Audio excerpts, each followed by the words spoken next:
We could push the boundaries of data visualization and experimenting with data and representing stories. And there, I also learned the power of annotations, annotating charts. So text annotations, they provide information that sometimes might be hidden from the chart. And as we learned yesterday, our readers might not perceive the chart the same way we do. And in fact, with annotation, we can describe or answer a question like, what am I looking at? Because sometimes the significance of data is hidden in the chart, and you need to know data more. And so how do we use to add annotation to charts? And I think it's still the same. If it's not just, let me know. After analyzing the chart, we study the topic, or we collaborate with a reporter, usually, who knows the matter, and we find concise way to add annotations to the chart in a way that are still informative. And then we manually go and we put it on the chart. And for example, I saw people using Illustrator or using probably now Figma as well. I saw it's becoming popular also for these. And this is Data Wrapper. It has a fantastic and super powerful tool to add annotation, but it's still manual. We need to know what to write, and we need to know where to write it, and if it makes sense.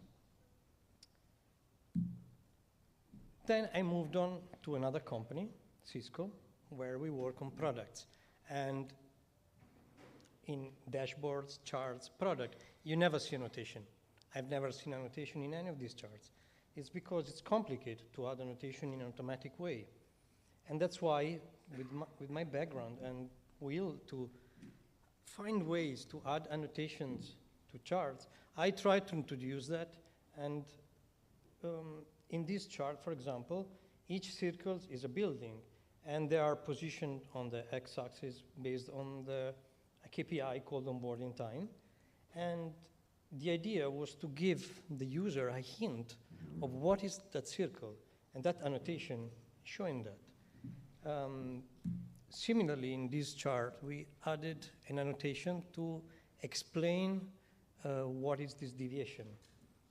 So this is showing different days of the week, and there is an important deviation, and the arrow alone might not have been enough for the reader, for the user, to understand what it is. So the annotation helped there. But as you can see, the annotations are always in products, are always based on the data that the user can see, not data that might come from a larger context. So in product, we automatically analyze the chart and the underlying data, and we generate in an automatic way annotations. And we have to find in an automatic way where to put them on the chart. And this is complicated. In fact, both the manual and the automated way, they have drawbacks. It's considerable manual effort. It's very tough to add annotation, writing annotation, and also find the right balance on how to be concise and informative at the same time. And when it's automated, it's really complicated to find where to put it and what to say, because you never know how the charts look like. And does it even need an annotation? Might not. Sometimes it's just a flat line. I found in 2023, I found this library called Almanac. It's a JavaScript API that recommends annotations, and they're sourced from the New York Times archive of news headlines. So this library, it's actually finding interesting contextual information from the New York Times archive, and it's adding it to charts. So it's somehow based on a context, which is the archive of news headlines, and it's able to add it to charts in an automatic way. So I started to think, how can we do that?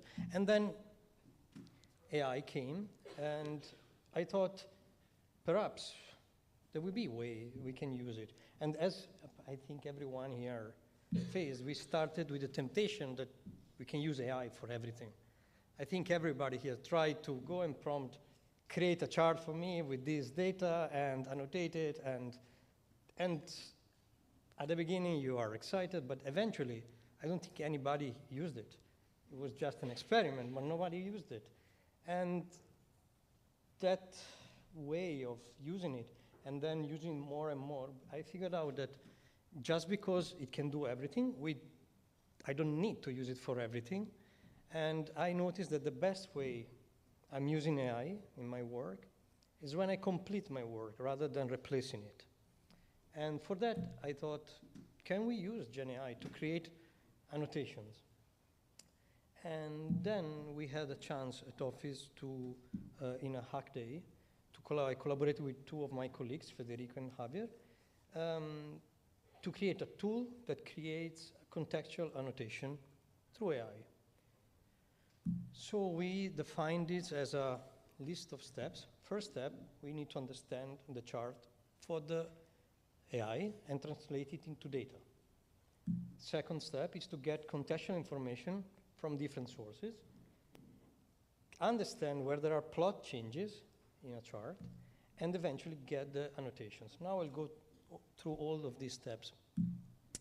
So at the beginning of the process, we do the opposite that we usually do when we go from data to chart. In this case, we go from a chart to its data, because we want to feed the AI, the model, with a chart, with the image of a chart. So for example, here we start with a chart. The way we see it, it's low contrast, and it's good for the user. But what is the best way we can do it for the model? So like before, we learned about accessibility and how to transform it for the user, for the readers who has special needs. What about the AI? Might have special needs, so we need to change the chart in a way that's easier to read. So we change the chart with white background, strong contrast. We increase the density of the grid. We increase the number of labels on the axis, and also change the format of the label. For example, from 6 p.m., we wrote the entire format of years, month, day, and date, so that the LLM can understand it better, and then transform from vector to bitmap and feed it then to the LLM. To feed it to the LLM, we use a multimodal LLM, and together with that, we defined a prompt to instruct the model to do this task for us, to describe the chart. So this is the prompt. At the beginning, we are telling that we want to describe a time series plot, giving us details on the title, the axis description, a summary of the plot, and a flag that says if there are significant changes in the chart. Then we are telling, just give us a specific output. That's what we'll need to work on it later. And we are telling to determine the time span that we are looking at. Do not rely only on the labels on the axis, but also on the data point on the chart. And then come out with some output in JSON format that we can use. And that's what we built. So we have the chart. That's the way we can always see how it looks like after it has been translated for the AI. Then we send it to the model. We wait for it to analyze it, analyze the shape of the chart, and give us some information. And it's telling us that the graph shows it has a specific shape, it's increasing, it's decreasing, it has peak. And in this case, the only information that we gave was a title, and then it could figure out many things. Now, with these descriptions, we can go again from data to annotation. And in the third step, we retrieve information from our knowledge base. And then with this information and with the request to get also plot changes, to understand where the chart is changing from the multimodal LLM, we put them together for the next step. In this case of the hack day, we used we created a database of blog posts about network outages. So network outages that happen, let's say Slack stopped working or other applications stopped working. And by feeding the chart, we could get contextual information about this specific event that happened as outages. Instead, for the plot changes, we fed another prompt telling exactly to detect points in time where there was a significant change in the time series, like spikes, changes of trend, and get that back.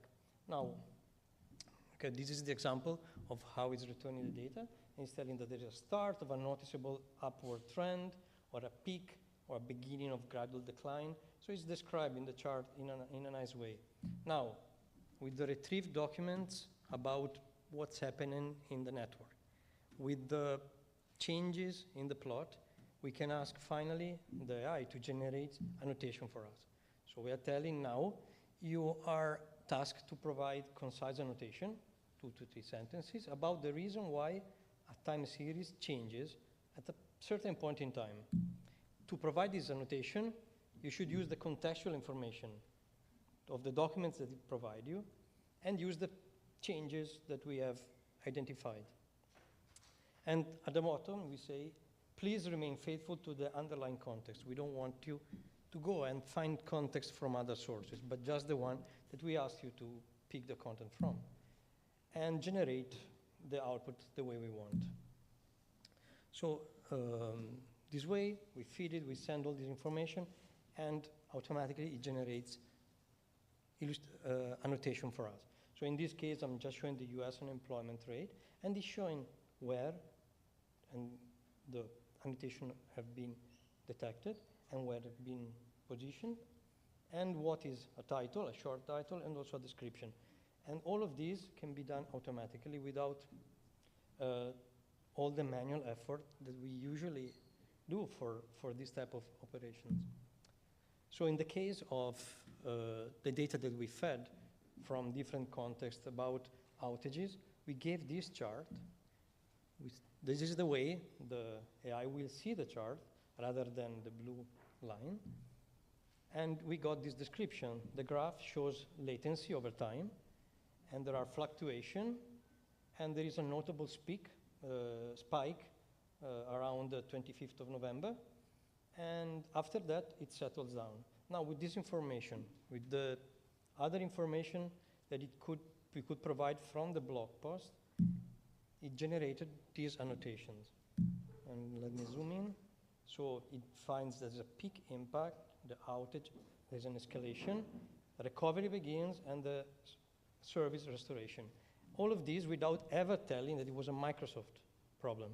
Just by the shape of the chart, by the information we figure out with the first steps, and connecting and retrieving the documents that are stored in our database, it could figure out exactly what was happening, what this chart was showing. This way, we can actually automate annotations in charts, also in product.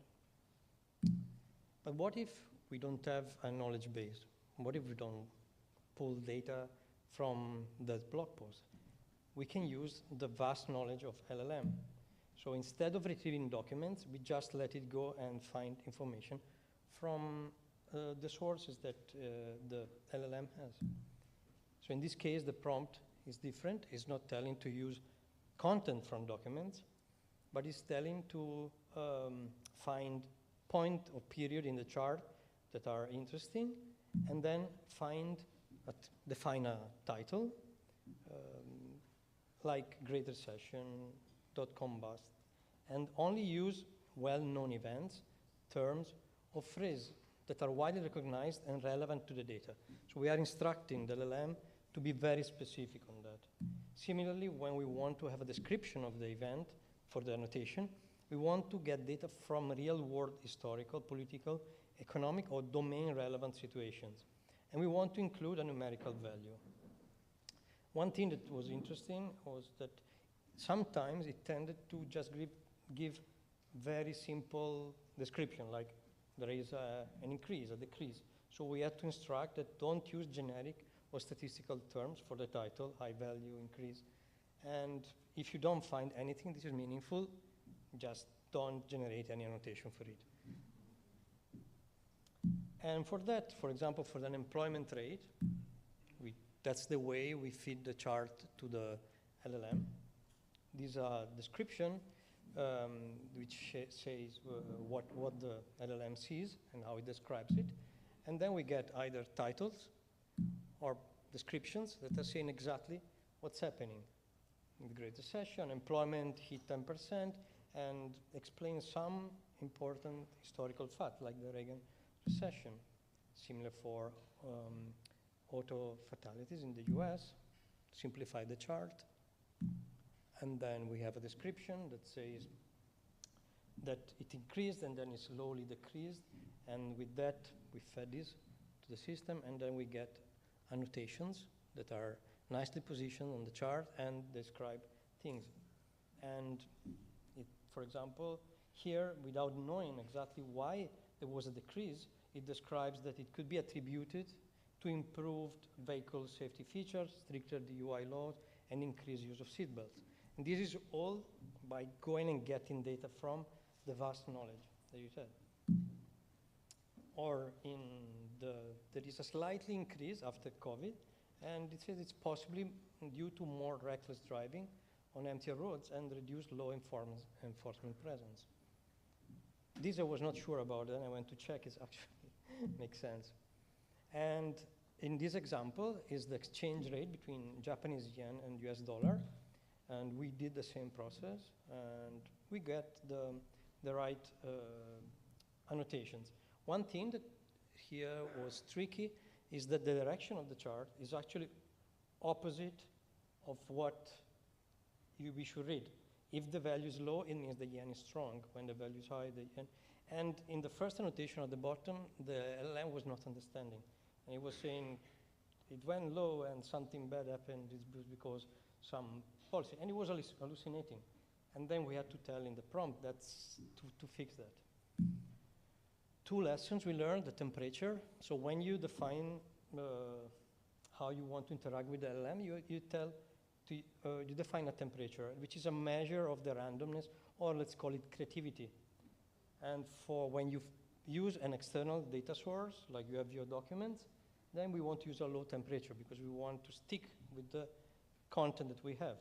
Instead, when we don't have those documents, we want the AI to pull information from other sources, then we can keep a higher temperature. And another interesting thing we found is that when we use multimodal LLMs, the prompt itself might not be enough, and the image can be extended, improved to help reading it. So in this case, maybe you cannot see it, but on the top left and top right, we have added two labels, which are the labels that correspond to the first data point and the latest data point. Because the AI, even if we were telling the AI in the prompt to use all the data points, not just the labels, was not able. It was just saying the data is from 1992 to 2024, while it was going all the way to 2025. Now, that's the feeling we have with AI most of the time. And I think it doesn't have to be a battle between a giant who's very good at matching patterns against us, and which are very good at reasoning and at understanding things and doing causal inferencing. So this battle, instead of fighting, I prefer to use AI like this, like we are together. It's a good helper. It's really, and that's the way we should use it, and the way I'm using it. And thank you.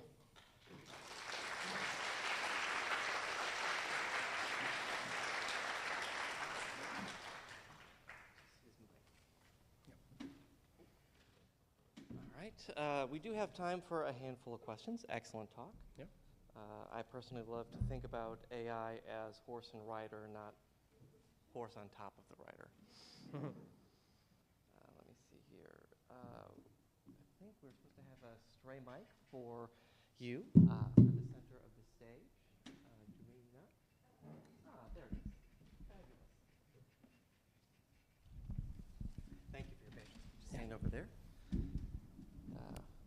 Fabulous. Any questions in the room? Why don't we start here? And then I'll get the mobile thing going. Yeah. Hi. Thank you. That was really interesting. You mentioned that you would specifically put in the instructions, only use the context that we provided in the background documentation. And I'm curious if there were any instances that you ran into where that instruction wasn't included and you had a high creativity temperature and the AI made some crazy connection to something random that you weren't expecting. So thank you for the question. Yes, with a high temperature, and it tended to go and find information outside of the context that we gave. We decreased the temperature, and guard laning with the prompt, with right prompt engineering, we could stick with the content. And we ran a lot of examples, and it was actually working pretty well. Yeah. Continue in the room.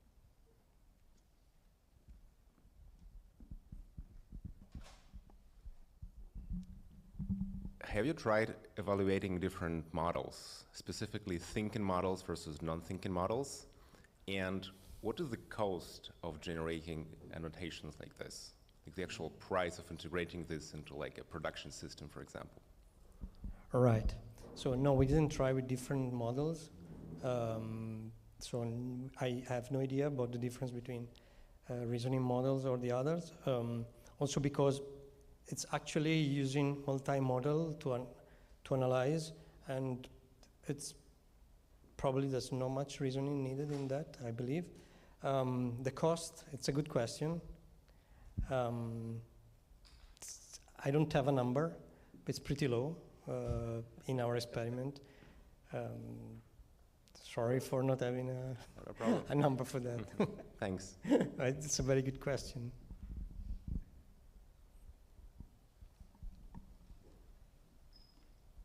Hi, thanks.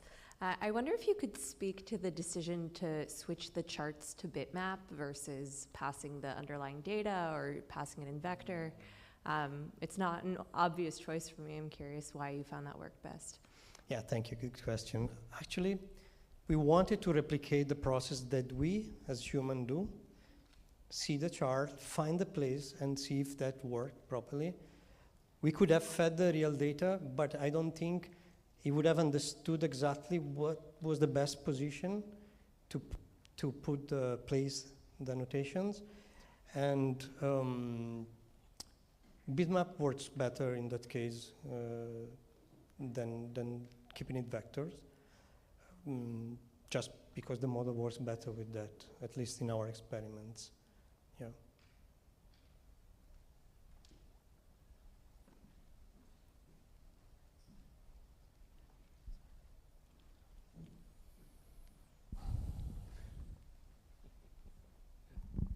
Hi, Giuseppe. Hey. Hi. Great talk. Fascinating. I wonder whether we should stop talking about AI and talk about just automation, because to me, this is not that different to any sort of like automation tool that we have seen in the past. Like Power BI had something called a Quick Insights or something like that, which essentially works similarly to these. You drop the data and it gives you, oh, there's an outlier here, there's here, there's here, there's here. It essentially provided you with some insights. So that's a quick thought. But I think that using the term AI misguides people into thinking that these tools are actually intelligent when they are not. They are just automation tools. And now the question for you is, in your opinion, what is the value of these? Because I look at the prompts that you wrote and then had to rewrite and then have to rewrite, and I was wondering, why spending so much time writing prompts when I can write the annotations myself, right? And take a look at the data and just annotation. So what is the value here? Yeah. So regarding the first part, there is a very nice paper saying that AI is just a technology. It's not. So, and I think it relates a lot to what you said at the beginning. Why using AI? Because it's for a product in which I cannot go manually and add my annotation. It has to be dynamically generated. So data is dynamic. I don't know how it will look like. User will use it every day. One day might be there, one day might not be there. So in a product view, it makes sense to have it. In the newsroom, or on a print, I understand it could be easier to manually go and add it. you also need to know what you're talking about, and that helps also to have this help from the AI to annotate. But in a pure product context, you need some sort of automation, and that you cannot do if it's just manual. We do have one question from online, and I think this may be the last one, from Diane. How do you judge the correctness of outputs that LLMs produce? Do you use an LLM itself as a judge, or take another approach? So we did some tests with some eval tests to figure out if they work well. And yes, basically that's what we do. Combination of judges. Okay, so I lied. We have time for one more question as a quick response. Fielder's choice. So I just wanted to clarify or try to understand the workflow a little bit better. So could you basically use this just by, to oversimplify it, copy paste the graph into the prompt, copy paste the article into the prompt, and then it just throws the annotations on there, and you can edit the ones that are wrong and move them around? So the only requirements is the chart. There's no article needed if you want to use the knowledge that you have from the LLM. If you want to connect it to a specific article or a specific knowledge base, then you also connect that. It can work either way. But the most important thing is the chart itself, the image of the chart. Right. I thought it was interesting that you were going from unstructured to structured, because I would assume you had the structured data to make the graph, right? We had raw data, not really structure. Okay. Raw data to draw a chart, but information like the x-axis goes from this date to this date, or the y-axis goes from here to here, we didn't have that. Of course we had it, but we had to formalize it somehow. That instead was an information that the LLM was extracting by itself. Cool. It's elegant. Thank you. Excellent. So Thank you. thank you. Round of applause. Thank you.